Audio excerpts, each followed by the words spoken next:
Welcome to another episode of China Update, where I provide you guys with the most up-to-date political, economic and geostrategic analysis on the world's number 2 economy. My name is Tony. Let's jump in. Okay, happy Tuesday everybody. It certainly has not been a happy Tuesday for many investors. It was a bloodbath for Chinese companies in global capital markets, that is Hong Kong and New York, in trading on Monday, yesterday, as investors, spooked by what they saw with the final days of the party Congress and the new leadership lineup, dumped Chinese stocks. US-listed shares of Chinese companies, ADRs, especially felt the pain during Monday trading. Technology and internet giants Alibaba, JD.com and Baidu Inc. crashed between 14 and 17%. Alibaba closed below the $68 offering price that it had when it went public in New York 8 years ago. The Nasdaq Golden Dragon China Index, a modified market capitalization weighted index comprised of companies whose common stock is publicly traded in the United States and the majority of whose business is conducted within the People's Republic of China, crashed 15% in Monday trading, hitting a 10-year low. Analysts are quite united in their consensus as to investor sentiment and for the reasons for the crash. Quote, "While Chinese politics have long been opaque, the sharp consolidation of power is adding to investor unease. Equity valuations, already near a 10-year trough, will likely face more pressure if international investors demand a higher risk premium." End quote. And quote, "The risk is more about groupthink and thought capture, and the line about the dire need to struggle with the United States. It is reasonable from a market perspective that whatever hope you had of a liberal turn in China is probably lower now than it was on Friday." End quote. And quote, "The market is concerned with so many Xi supporters elected, Xi's unfettered ability to enact policies that are not market-friendly is now cemented." End quote. Trading in Hong Kong was a bloodbath too, with stocks capping their worst day in the special administrative region capital markets since the 2008 global financial crisis. The Hang Seng China Enterprises Index, a gauge of Chinese stocks listed in Hong Kong, plunged 7.3%. Hong Kong's Hang Seng Tech Index fell 9.7%, its second largest one-day drop ever. The Hang Seng China Index is now trading at the lowest level to the S&P 500 since 2001, as North America markets remain upbeat. According to Bloomberg's Hong Kong team, foreigners sold a net 17.9 billion yuan, $2.5 billion of mainland shares via trading links with Hong Kong on Monday.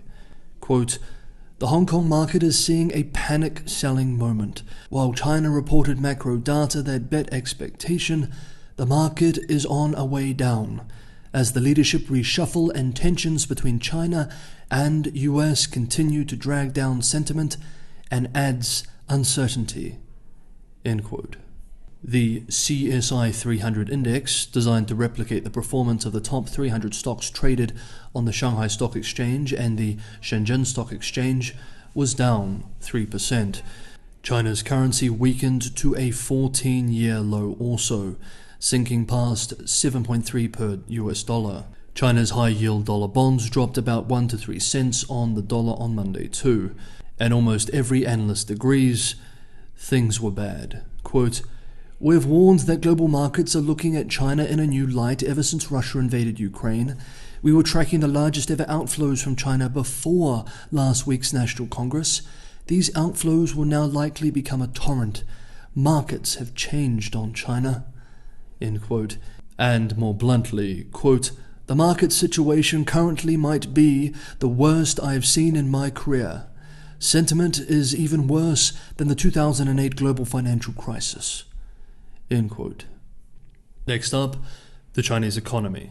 Hey guys, as you know, here on China Update, I'm trying to create a channel that is primarily subscriber supported, one where it does not have to rely on corporate sponsorship. As such, sponsored videos are kept to 2 to 4 a month, And for most episodes, instead of putting a sponsored ad in the middle, I just ask you guys if you are able to go that extra mile to support the channel. It is hoped this way that the channel will always be primarily subscriber supported. So for anyone who does want to go that extra mile and can go that extra mile, Patreon and Buy Me a Coffee links are in the description below. If you're enjoying today's episode of China Update, don't forget to hit the like button. Thank you so much for keeping China Update sustainable and subscriber supported. Okay, next up, let's look at the broader economy. Also on Monday, Beijing's National Bureau of Statistics published China's highly anticipated official economic numbers for Q3 this year. Of course, after the decision to postpone the economic data a week, as well as the sensitivity surrounding the Party Congress last week, international analysts and economists are more cautious than usual regarding the accuracy of the numbers. After the release of the data, respected China consultancy China Beige Book, for example, sarcastically tweeted, quote, "'Tis a Christmas miracle, all is well after all," end quote. And in another tweet the same day, quote, "Sure, it took an extra week to work out the kinks, but China's Q3 GDP figure has officially bet expectations. Congratulations," end quote. China Beige Book says that its own Q3 data, to be published this week, quote, "showed an economy significantly weaker than the government's 3.9% GDP figure," end quote. Nevertheless, we still need to examine the official data, as at the very least it gives us an idea of certain trends.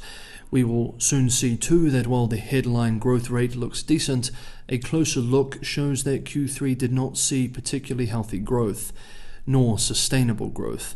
According to the official data published yesterday, Monday, China's GDP grew 3.9% year-on-year in the third quarter, beating expectations. A recent Caixin survey of economists had seen an average estimate of 3.6% growth. Unemployment numbers for September were mixed. The surveyed urban unemployment rate rose to 5.5% in September, a high not seen since June. The youth unemployment rate went down for 2 consecutive months after hitting a record high of 19.9% in July, but still remains relatively high, especially by modern Chinese standards. Retail sales were up 3.5% during the third quarter, slightly below already weak expectations. For the 9 months of this year, retail sales are only up 0.7%. Meanwhile, industrial output was up 4.8% in Q3, also better than expected, and much better than the 0.2% we saw in Q2. Quote, "This meant that the gap between industrial output and consumption, for which retail sales are a proxy, continued to widen in the third quarter, albeit at a slower pace. At this rate, the consumption share of GDP will have dropped this year by 1.7 percentage points. Unfortunately, the rising gap between industrial output and retail sales seems to have accelerated in the month of September. We should expect this rising gap to be balanced by higher investment and a wider trade surplus, both of which occurred," end quote. In September, exports rose 5.7% over a year earlier to $322.8 billion, down from August's 7% growth. Imports gained 0.3% to $238 billion, up from the previous month's 0.2% contraction. China's global trade surplus widened by 26.9% over a year ago to $84.7 billion. And on this point, the previously mentioned Pettis also observed yesterday, quote, "China's widening trade surplus reflects neither brisk foreign demand nor rising manufacturing efficiency. It is mainly a consequence of China's very weak domestic demand," end quote. Imports from Russia rose 55% year-on-year in September. This was mainly made up of oil and gas. Now let's move to investment, and here we can see where the growth is really coming from. Between January and September, investment in real estate dropped 8% compared to the same period in 2021. Sales of commercial properties plunged 22% year-on-year during the same period. According to the National Bureau of Statistics, in September, new home prices in 70 cities dropped 0.28% month-on-month from August. Second-hand prices declined 0.39%, the most since October 2014. The bright spot was manufacturing investment, which grew 10.1% year-on-year in the first 9 months of this year. However, in spite of the 8% decline in property investment, fixed asset investment was up 5.9% year to date, outpacing GDP growth. Indeed, infrastructure investment specifically, according to official data, increased 8.6% year on year in the first 9 months. This means that the massive amounts of debt-fueled infrastructure spending which we have been following over the last few months is primarily what is keeping the economy going at the moment. But as we have seen, this is not sustainable. While state media and some domestic analysts are upbeat about the Q3 data, pointing out that it shows a strong recovery in the pipes for the world's number 2 economy, many international economists, like international investors as we just saw, are much more pessimistic in their outlook, especially with zero COVID here to stay. Quote, "There is no prospect of China lifting its zero COVID policy in the near future, and we don't expect any meaningful relaxation before 2024. End quote. Okay, that is today's episode of China Update. Thank you so much everybody for watching. I will see you all tomorrow.